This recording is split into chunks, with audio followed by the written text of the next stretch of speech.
এই যিখন চৰকাৰ এই চৰকাৰখনৰ নিচিনা বেয়া চৰকাৰ পৃথিৱীত জন্মই হোৱা নাই। বিজেপিৰ নিচিনা বেয়া চৰকাৰ পৃথিৱীত কেতিয়াও জন্ম হোৱা নাই, হয়নে নহয়? আৰু বিজেপি চৰকাৰখনে অকল আপোনালোকৰ মুছলমান মানুহ সংখ্যালঘু মানুহক বিচাৰি বিচাৰি ঘৰবিলাক ভাঙিছে।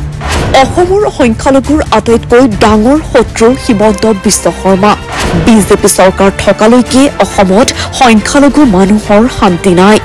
বিজেপি চৰকাৰৰ নিচিনা বেয়া চৰকাৰ পৃথিৱীত জন্মই হোৱা নাই। এই যিখন চৰকাৰ এই চৰকাৰখনৰ নিচিনা বেয়া চৰকাৰ পৃথিৱীত জন্মই হোৱা নাই। বিজেপিৰ নিচিনা বেয়া চৰকাৰ পৃথিৱীত কেতিয়াও জন্ম হোৱা নাই, হয়নে নহয়? আৰু বিজেপি চৰকাৰখনে অকল আপোনালোকৰ মুছলমান মানুহ সংখ্যালঘু মানুহক বিচাৰি বিচাৰি ঘৰবিলাক ভাঙিছে, হয়নে নহয়? অসমৰ সংখ্যালঘুৰ শত্ৰু হ'ল বিজেপি, RSS আৰু হিমন্ত বিশ্ব শৰ্মা।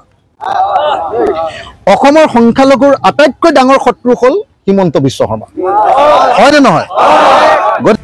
চাপৰ ৰাজচক্ৰৰ কাৰ্যালয় সন্মুখত উচ্ছেদিত পৰিয়ালক পুনৰ সংস্থাপনৰ দাবীত 11 দিন ধৰি চলি থকা কৃষক মুক্তি সংগ্ৰাম সমিতি আৰু ছাত্ৰ মুক্তি সংগ্ৰাম সমিতিৰ অনিৰ্দিষ্টকাল ধৰ্মঘটত উপস্থিত হৈ ৰাইজৰ দলৰ সভাপতি তথা বিধায়ক অখিল গগৈ।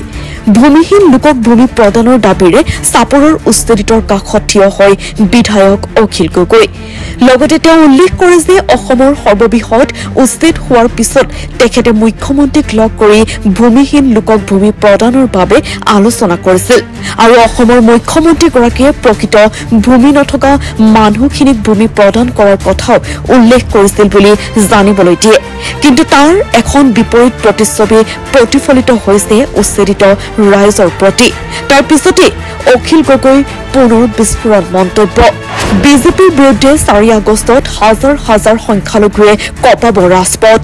20,000 মুছলমানক লৈ ৰাজপথ কঁপাবলৈ সাজু অখিল গগৈ। উচ্ছেদিতক ভূমি নিদিয়া পৰ্যন্ত আন্দোলনৰ হুংকাৰ। বিজেপি চৰকাৰখনে সংখ্যালঘু মানুহখিনিক বিচাৰি বিচাৰি ঘৰ ভাঙিছে। অসমৰ সংখ্যালঘুৰ শত্ৰু হ'ল বিজেপি, RSS আৰু হিমন্ত বিশ্ব শৰ্মা। এই যিখন চৰকাৰ এই চৰকাৰখনৰ নিচিনা বেয়া চৰকাৰ পৃথিৱীত জন্মই হোৱা নাই। বিজেপিৰ নিচিনা বেয়া চৰকাৰ পৃথিৱীত কেতিয়াও জন্ম হোৱা নাই, হয়নে নহয়? আৰু বিজেপি চৰকাৰখনে অকল আপোনালোকৰ মুছলমান মানুহ সংখ্যালঘু মানুহক বিচাৰি বিচাৰি ঘৰবিলাক ভাঙিছে, হয়নে নহয়?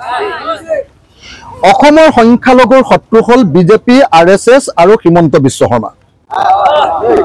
অসমৰ সংখ্যালঘুৰ আটাইতকৈ ডাঙৰ শত্ৰু হ'ল হিমন্ত বিশ্ব শৰ্মা, হয়নে নহয়?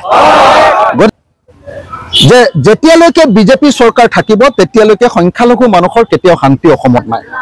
বিজেপি কৰিবলৈ যোৱাকেইটা সেইটো একদম ঘৰ বিভীষণ, সি ঘৰৰ শত্ৰু। এই বিজেপি চৰকাৰখনক ব্ৰহ্মপুত্ৰত দলিয়াই দিবৰ কাৰণে সাজু হওক। আপোনালোকে ৰাইজেও চব ৰাজনৈতিক দলক কওক, কংগ্ৰেছক কওক আৰু বেলেগ বেলেগ যিমান আমাৰ বিৰোধী দল আছে চবকে কওক যে তহঁতি বিৰোধী দলবিলাক একলগ হ। কংগ্ৰেছ, ৰাইজৰ দল, জাতীয় পৰিষদ, বামপন্থী, CPI, CPM চব লগ হলেহে চৰকাৰখন আমি উফৰাব পাৰিম, হয়নে নহয়? আৰু চৰকাৰখন উফৰাবৰ কাৰণে আমি লাগি আছো, কিন্তু কংগ্ৰেছে একলগ হ'ব খোজা নাই এতিয়ালৈকে। কংগ্ৰেছে ভাবে যে অকলে খাম আমি, বুজে নাই? সেইকাৰণে কংগ্ৰেছক আপোনালোকৰ পিনৰ পৰা ক'ব লাগে, আপোনালোকৰ পিনৰ পৰা ক'ব লাগে যে তহঁতি একলগ হ।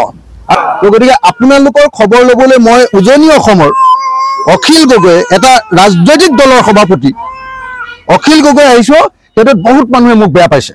তাৰ পাছতো মই সদায় দুখীয়া মানুহৰ পক্ষত আছো। মোৰ কাৰণে জাতি, বৰ্ণ, ধৰ্মৰ কথা নাই। যদি দুখীয়া মানুহ ক'ৰবাত বিপদত পৰিছে তেতিয়াহ'লে মই তেওঁলোকৰ লগত আছো। মই বিদেশীৰ লগত নাই আকৌ। 71 চনৰ পিছত অহা মানুহবিলাকৰ লগত মই নাই আকৌ। কিন্তু 71 চনৰ আগত অহা মানুহ লোকৰ লগত আছো। এতিয়া কংগ্ৰেছে সংখ্যালঘুক খুব ভাল পাওঁ বুলি কৈ থাকে। যোৱা 78 বছৰ স্বাধীনতাৰ পাছত 78 বছৰৰ 60 বছৰৰ পৰা 65 বছৰ অকল কংগ্ৰেছে শাসন কৰিলে অসম, হয়নে? আৰু চব মুছলমান মানুহে বেছিভাগ দিন কংগ্ৰেছকে ভোট দিলে, কিন্তু কেতিয়াবা মাতৃপত্ৰ দিলে নে?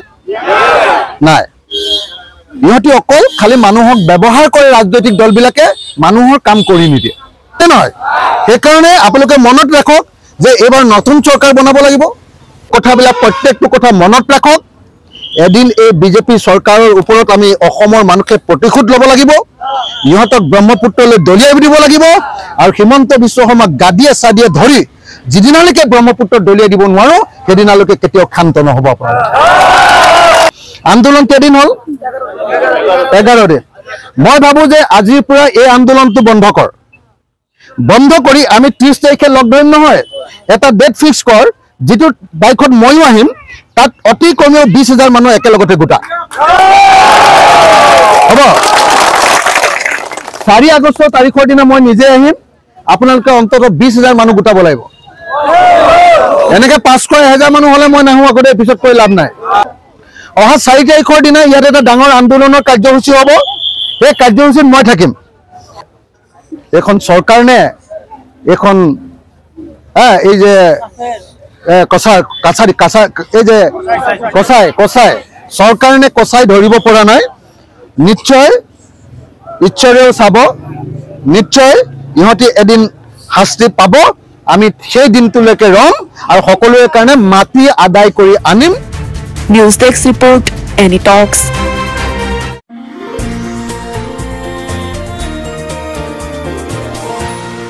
এনি টক্স হুতৰ বিপৰীতে ৰাইজৰ স্বাৰ্থত